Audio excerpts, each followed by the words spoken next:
All right, so we're diving into this Indonesian English textbook today Okay. called How to Speak English Fluently.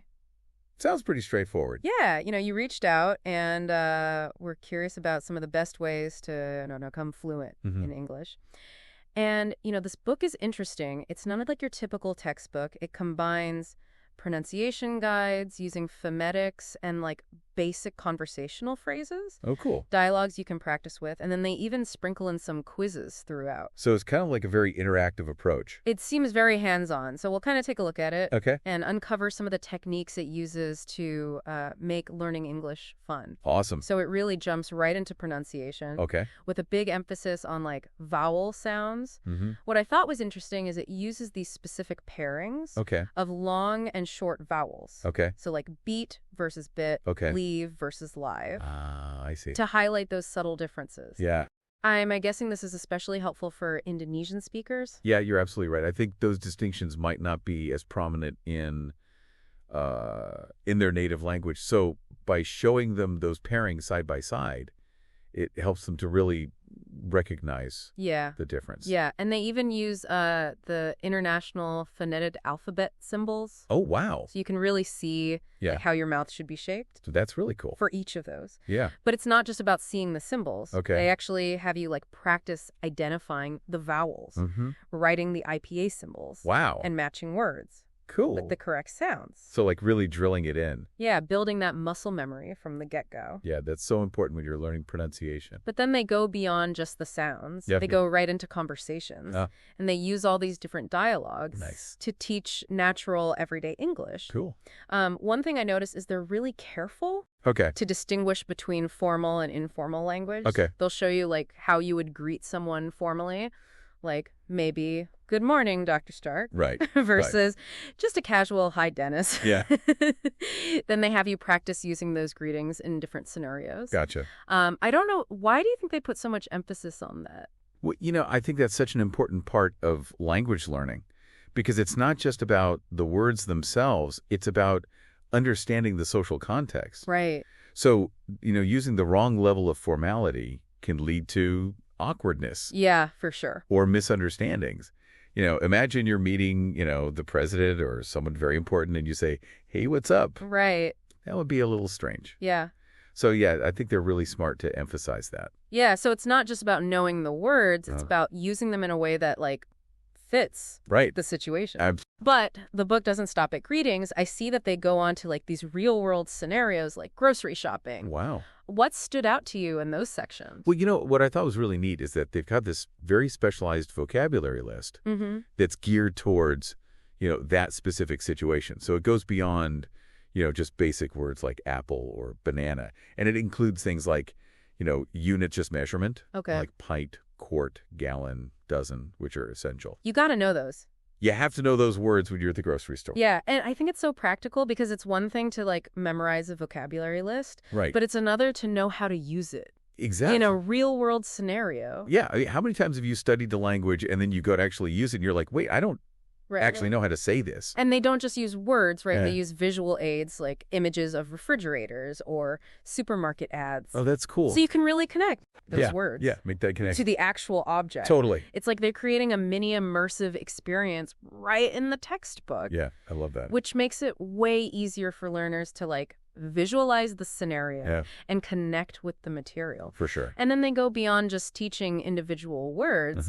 They'll give you phrases that you'd hear in a grocery store. Yeah. Can I help you? Yeah. I mean, you don't even think about it, but when you're learning a new language, you don't always know what to say in those situations. And sometimes you just need those prefabricated phrases. Exactly. That you could just pull out of your back pocket. Now, there is one more technique that caught my eye. Okay. This dictogloss technique. Dictogloss, huh? It sounds pretty intriguing. Can you give us a rundown of how it works? Sure. So basically, dictogloss is a method that's used to improve listening and speaking skills at the same time. Okay. So what happens is a passage is read aloud. Okay. And the students take notes. Focusing on the key ideas and vocabulary. Okay. Then they try to reconstruct the passage based on their understanding. So it's not verbatim transcription. It's more like adding the essence of the passage and recreating it. Right. So you're not worried about getting every single word. Right. You're trying to just understand the main ideas. Gotcha. And the key vocabulary. So it's like how we would take notes during a lecture. Exactly. You know, you're not writing down everything the professor says. Right. You're just trying to get those main points. The key takeaways. Yeah. Yeah, exactly. So this forces the students to really think deeply about what they've heard, Right. identify those important elements, Yeah. and use their vocabulary and grammar skills to express those ideas It's such a good exercise. in their own words. I love that. It sounds like a really brilliant way to integrate listening, comprehension, and speaking all in one exercise. All in one. And the book gives a sample dictogloss passage Okay. specifically about eating out, with vocabulary like waitress, menu, steak, bill. That's awesome. So they're using a context. Yeah. That's familiar. That they've already been working with. Right. I mean, I love that. it's kind of impressive how they layer these techniques and approaches, culminating in this like final challenge. Right. That really tests your understanding. I'm starting to see why you're so fascinated by this book. Yeah. It's not just about rote memorization of vocabulary and grammar rules. It seems like they really thought about how to make the learning process engaging and effective for learners. And empowering. Yes. You know, making them feel like they can actually use the language. Now, before we go any further, let's pause for a moment. Yeah, it really is about helping people bridge that gap, you know, between the textbook and real life. I'm still really intrigued by how they use those real-world scenarios, like we were talking about with grocery shopping. To teach the vocabulary and conversation skills, it just feels so much more relatable. Oh, absolutely. And it's not just like random vocabulary either. Right. It's very specific to that situation. Yeah. Like we were saying with the, units of measurement. Like pint, quart. Yeah, you're not going to use gallon, dozen. Yeah, you're not going to use that vocabulary at a restaurant. Right. So it's very tailored. Yeah, it's like they're anticipating the exact situations that learners will find themselves in. Exactly. And giving them the tools to navigate them. I work that. And then they even go a step further, right, by using those visual aids, like the respirator or the supermarket ads. Yeah, because if you just see the word apple and you don't know what an apple is, it doesn't really do you any good. It's not going to stick. Yeah. Yeah, I think those visuals really help. Yeah. For sure. Shallify the connections. It's like bringing the grocery store to life. Exactly. Right in the pages of the book. Yeah, I love that. But it's not just about individual words, is it? Right. They also teach you those common phrases that you'd hear, like when asking for help. Yeah. Or at the checkout. Things like, can I help you?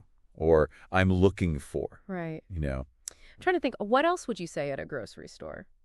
Do you have? Do you have? Where do I find? Where can I find? Exactly. You know, and you don't think about it, but when you're learning a new language, you don't always know. You don't know what to say. What to say in those situations. So it's nice that they give you kind of like... It's like a little cheat sheet. A cheat sheet, yeah. Let's circle back to that dictogloss technique. Yeah, let's dig into that a little more. I think this is such a clever approach. Yeah. I want to make sure we explain it clearly Absolutely. to everyone listening. Yeah, so it's really about making listening an active process. Okay. So instead of just passively listening to something, you're actively engaged. Okay. So imagine like you're presented with a passage about, let's say, eating at a restaurant. Okay. The teacher or recording reads it aloud. Okay. And as you listen, you're taking notes. But the key here is you're not trying to transcribe. Right. Every word. We talked about that. Yeah, you're writing down the main points, the key ideas. Right. Any vocabulary that stands out. Just the essence. Exactly. Okay. And then after the reading, you work either individually or in a group to reconstruct the passage based on your notes. So you're basically like putting the puzzle back together. Exactly. Based on the pieces that you have. And you're discussing with each other what you heard, filling in any gaps. Right. And trying to collaboratively build a coherent version of the original. That sounds like a really great exercise. It is. For so many reasons. Yeah. It's practicing listening. It's practicing comprehension. Yeah. And it's practicing speaking all in one. And you can adapt it to any level. Oh, that's cool. Yeah, you can start with a simple passage for beginners. Okay. And then gradually increase the complexity. Yeah, I love that. And you can tailor the content to whatever you're studying. Exactly. And I love how this book incorporates it with a passage about eating out. Yeah. Using the vocabulary they've already learned. Yeah, they're really clever about how they tie it all together. Yeah, like waitress, menu, steak, bill. I love how thoughtful they are Yeah. about the way they present the material. They've taken such a multifaceted approach to learning. Right. It's not just about the vocabulary, it's about pronunciation. Yeah. It's about the grammar, it's about real-world scenarios. And it's fun, too. Yeah. It's engaging. It Yeah. doesn't feel like a dry textbook. No, it's more like a fun, interactive workbook, almost. Totally. It makes me wonder, like, could these techniques be applied to learning more than just language? That's such an interesting point. I think absolutely they can. Yeah. We've been focusing on language learning, Mm-hmm. but I think there are a lot of broader takeaways Right. about learning in general. So that's a question we're going to delve into right after a quick break. It really has me thinking, like, these techniques could go way beyond just learning a new language. Yeah, totally. I think these are like fundamental principles of learning, Yeah. that could be applied to like pretty much anything. Yeah, like take dictogloss, for example. Mm-hmm. We talked about maybe using it for like a physics lecture. Yeah. What about something like history? Oh, yeah. Imagine listening to a lecture Okay.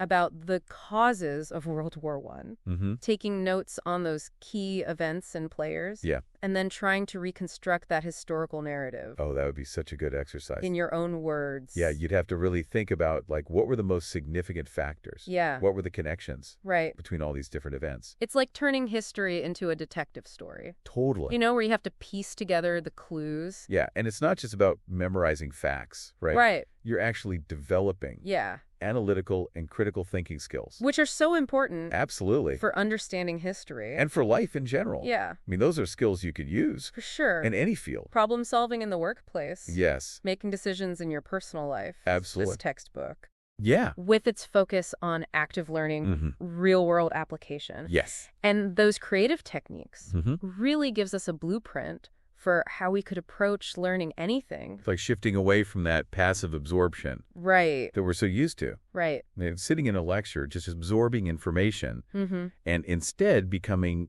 like Yeah. an Yeah. active participant. Yeah, it's about breaking down complex subjects into smaller parts, Yeah. making the material relevant to our lives, and challenging ourselves Yes. to apply what we've learned. And this book really empowers learners to do that, It does. to take ownership of their learning, Yes. and to feel confident using their skills in the real world. Whether it's ordering a coffee in a foreign country, Yeah. or navigating a grocery store, Totally. or just having a conversation Mm-hmm. with someone from a different culture. Absolutely. These skills open doors. They do. They really do. They create new possibilities. It's about bridging that gap, you know, between knowledge and action. This has been such a cool deep dive. I know. It's been fascinating. We started with this Indonesian English textbook, Right. and we've ended up talking about like the core of learning itself. Yeah. It's amazing what you can discover. Yeah. And really dig into. When you start to unpack it. Yeah. Yeah, those everyday resources. Those little things that we take for granted. Yeah. They're full of so much insight. So remember, as you continue learning English, Mm-hmm. think about the things we've talked about today. Yeah. Be an active learner. Be an active learner, yeah. Embrace those creative techniques. Yeah, and try to connect what you're learning Yes. to the real world. Make it relevant. You never know what you might discover. And never stop being curious. Yes. Always be willing to try new things. Well said. Yeah. Thanks for joining us on this deep dive. It's been a pleasure. We'll see you next time. See you later.